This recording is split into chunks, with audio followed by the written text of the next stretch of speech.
लेकिन अब समय आ गया है कि समाज के लिए भी हमारा कुछ कर्तव्य है और उस कर्तव्य को पूरा करना चाहिए।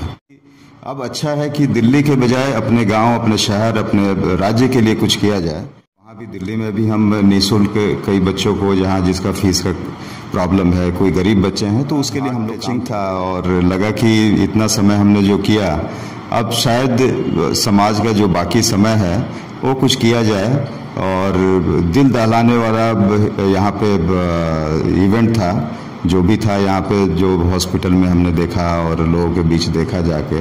और रास्ता नहीं है, ये एम्बुलेंस बिल्कुल निःशुल्क होगा और सुदूर एरिया में। दोस्तों, मैं आपका दोस्त नवाब अहमद जीपीएल न्यूज में आपका स्वागत करता हूं। दोस्तों, पिछली कई वीडियो में हमने दिखाया एक शख्स के बारे में जिनका नाम है नवीन श्रीवास्तव, जिन्होंने अभी तक ना जाने कितने ही लवारिस शव का अंतिम संस्कार किया है।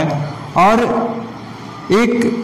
उन्होंने बच्चों को एक ऐसी सुविधा दी है पढ़ाई, एजुकेशन लाइन में, जो बच्चे अगर पढ़ नहीं पाते हैं, पढ़ना चाहते हैं, तो सिर्फ उनको जानकारी होनी चाहिए। नवीन श्रीवास्तव को सिर्फ जानकारी होनी चाहिए और वो उनके पास खुद जाके और उनको कॉपी, किताब और हर एक चीज की व्यवस्था देते हैं। तो आज ये वीडियो बनाने का हमारा मेन मोटो था कि आज हमारे साथ एक शख्स और दिख रहे हैं आपको वीडियो में, जो कि दिल्ली में पहले रहते थे ये, और अचानक इनको जब जानकारी हुई नवीन श्रीवास्तव सर के बारे में, और ये अपना सारा काम छोड़ के दिल्ली से आज ये गोपालगंज में शताक्षी सेवा संस्थान के साथ जुड़ गए हैं। तो आज हम इनसे जानेंगे, दिल्ली से और अच्छा प्लेटफॉर्म था, वो और आगे जा सकते थे, दूसरी जगह जा सकते थे, मगर ये इन्होंने गोपालगंज को चुना और शताक्षी को क्यों चुना।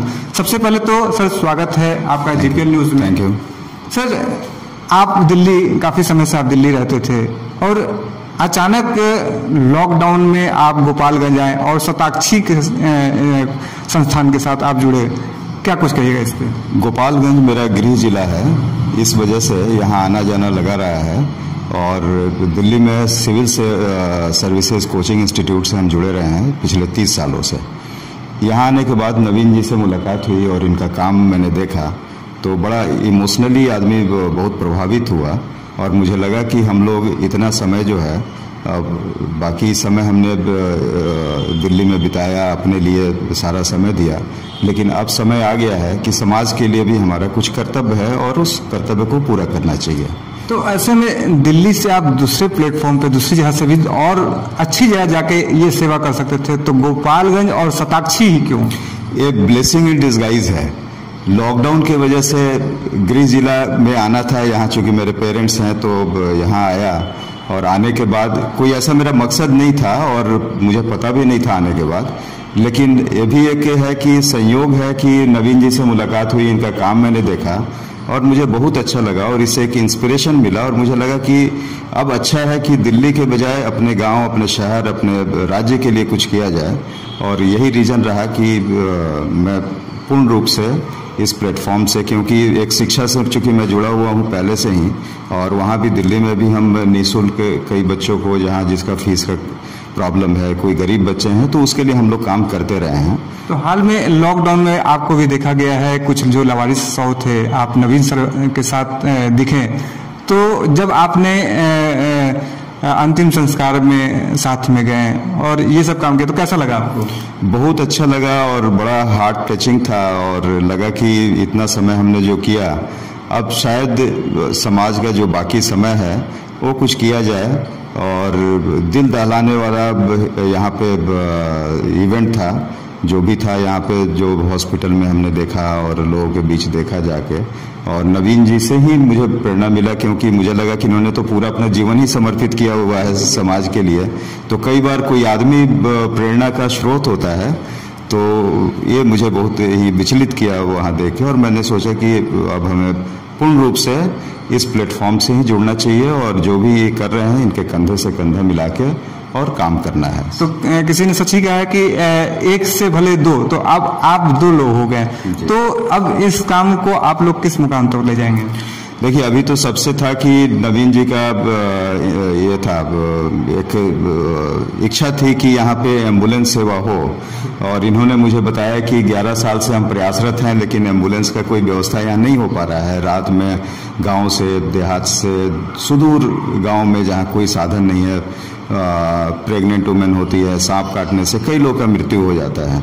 और मैंने अभी देखा कि अपने गाड़ी से खुद अकेले जाके वहाँ से ले आना, फिर हॉस्पिटल में ले जाना, बारिश अभी हुई, बारिश के दिनों में भी अंधेरे में ले जाना, तो कई लोगों का जान बचाने में एक एम्बुलेंस से हो सकता है। तो ऐसे में देखा गया है सदर अस्पताल या और भी कई जगह एम्बुलेंस तो रहती है, तो इस एम्बुलेंस में क्या एक्स्ट्रा होगा?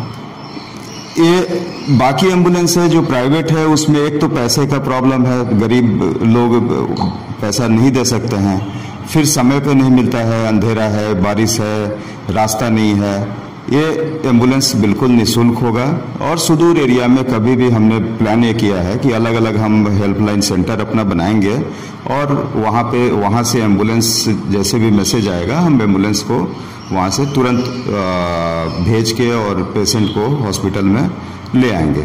और इसके लिए अच्छा, सबसे बढ़िया यह रहा कि दिल्ली में शेयर इंडिया सिक्योरिटीज लिमिटेड नाम की संस्था है, उन्होंने एक बार मैंने बोला और उन्होंने एक एम्बुलेंस हमें दे दिया। तो सबसे पहले तो हम शुक्रिया करेंगे उस कंपनी का जिन्होंने एक बार कहने पे और एम्बुलेंस का इंतजाम करवा दिया। तो लास्ट में हम सर का सारा डिटेल्स जानना चाहेंगे कि सर बिलोंग कहाँ से करते हैं, क्या नाम है, और आगे किस तरीके से ये काम करेंगे? मेरा नाम नीलेश त्रिपाठी है, और यहीं पास में, यहाँ से 5 किलोमीटर एक गांव है डुमरिया, मैं वहाँ का रहने वाला हूँ, और ये मेरी जन्मभूमि कह लीजिए, कर्म क्षेत्र दिल्ली रहा है, और आगे हम लोग यही काम करेंगे, और इसी संस्था के लिए इसको हम अगले अच्छे मुकाम तक ले जाएंगे। और हमारा है कि एम्बुलेंस से ही हम कितने लोगों का जीवन हम बचा सकते हैं, ये मुझे पूर्ण विश्वास है। और बच्चों का निःशुल्क शिक्षा के लिए भी हमने प्लान किया हुआ है कि अलग अलग हेल्प सेंटर जो हमारा होगा, वहाँ एक स्टडी सेंटर भी हम बनाएंगे, और उसके थ्रू हम कोशिश करेंगे जो गरीब बच्चे हैं निःशुल्क उनका, और आगे फिर जैसे जैसे हम लोग आगे बढ़ेंगे, लोगों का कोऑपरेशन होगा, तो शायद हम कुछ अच्छा कर पाएंगे। तो सर का कहना है कि जैसे एजुकेशन की लाइन से भी सर जुड़े हुए हैं, तो जैसे दिल्ली में जो सेवा देते थे बच्चों को, वो सेवा यहाँ भी देंगे, मगर निःशुल्क। जो बच्चे पढ़ने वाले होंगे उनको ये सेवा निःशुल्क देंगे। और जस्ट बगल में हमारे नवीन सर खड़े हैं, इनका वीडियो तो हमने कई बार दिखाया है, मगर कुछ क्वेश्चन इनसे ही बनता है कि अभी ये अकेले काम कर रहे थे और अब ये 2 लोग काम करेंगे, तो इनको कैसा लग रहा है? देखिए, सबसे पहली बात तो ये है कि अब हम जो एक व्यक्ति के साथ मैं एक सोच था, एक विजन था, उस विजन को लेकर चलता था। आज 2 लोग हैं, अब हम लोग को बहुत सारे लोग सपोर्ट करते हैं, लेकिन 2 लोग आज खड़े होकर किसी उस तरह के अज्ञात सौ जो होता है, वो लोगों के लिए लावारिस होता है, हम लोग के लिए नहीं। हम लोग के लिए तो हम लोग उसके वारिस हैं, तो आज उसके 2 वारिस खड़े हैं, तो बहुत बड़ी बात है। पिछले वीडियो में हमने दिखाया था नवीन सर की वाइफ जो है, लवारिस का जो मतलब उन्होंने समझाया, तो उस पर काफी लोगों ने कमेंट किया। लव का लवारिस का मतलब है लव का वारिस, मतलब कि प्यार से भूखा, तो उस पर काफी लोगों ने कमेंट किया था। तो ये चीज़ है, और सबसे बड़ा चीज़ है कि जो नीलेश सर की जो पृष्ठभूमि है, इनके माध्यम से, ALS के माध्यम से, कैरियर पॉइंट के माध्यम से सैकड़ों लोग आज बड़े बड़े जगह पे आज अधिकारी के रूप में पोस्टेड हैं। बहुत सारे लोगों को जीवन मिला, और आज के दौर में उतनी ऊंचाई पर पहुंचने के बाद फिर अपने गृह जिले में, अपने जन्मभूमि पर आके और यहाँ के लोगों के लिए उस तरीके से काम करना, तो इस आदमी की तो एक महानता है, ये बहुत बड़ी बात है, ये सामान्य बात नहीं है। और मुझे लगता है कि ये जो प्रेरणा है, ये चाहे जो भी कुछ कहें, लेकिन मुझे लगता है कि जो ये संस्था है, ये संस्था एक अपने आप में चलने के लिए अपने आप को उस तरीके से, उस वैसे व्यक्तित्व को जोड़ते जा रही है, जिससे कि हम लोग रहे ना रहे, बट ये संस्था रहे। और हमें बहुत खुशी इनके आने का, क्योंकि अब हम लोग बोला ना कि एक शक्ति के रूप में हैं, बीच में देखा गया एक व्हाट्सएप और फेसबुक पे एक नाम चल रहा था शताक्षी ब्लड बैंक, तो इसमें क्या कुछ कहेंगे आप? देखिए, शताक्षी ब्लड बैंक हो, एजुकेशन हो, विशेषकर जो ब्लड बैंक के रूप में, ऐसे तो बहुत सारे लोग रक्तदान के लिए प्रेरित हैं आज की डेट में, लेकिन शताक्षी ब्लड बैंक के माध्यम से वैसे व्यक्ति की उसको कहीं से एबिलिटी न हो, नहीं मिल पा रहा हो, तो शताक्षी के माध्यम से उसको ब्लड हम लोग देने का काम कभी भी किसी समय तैयार हैं और करते रहेंगे। और उसका जो व्हाट्सएप ग्रुप है, अगर आप उससे जुड़े हैं, अगर आप चाहते हैं कि रक्तदान करना, तो उससे जरूर जुड़िए, ताकि कुछ लोगों का जान बचाया जा सके, चाहे वो एम्बुलेंस के माध्यम से हो, ब्लड बैंक के माध्यम से हो सके, शिक्षा के माध्यम से हो सके, या सहायता के माध्यम से हो सके। यही मेरा। तो ऐसे में देखा आपने शताक्षी के में हम खड़े हैं और ये इन लोगों की बात सुने। अब आपकी क्या राय है कमेंट बॉक्स में जरूर लिखें। हम ऐसा ही कुछ वीडियो फिर आपको दिखाएंगे। बने रहें जीपीएल न्यूज के साथ। नमस्कार।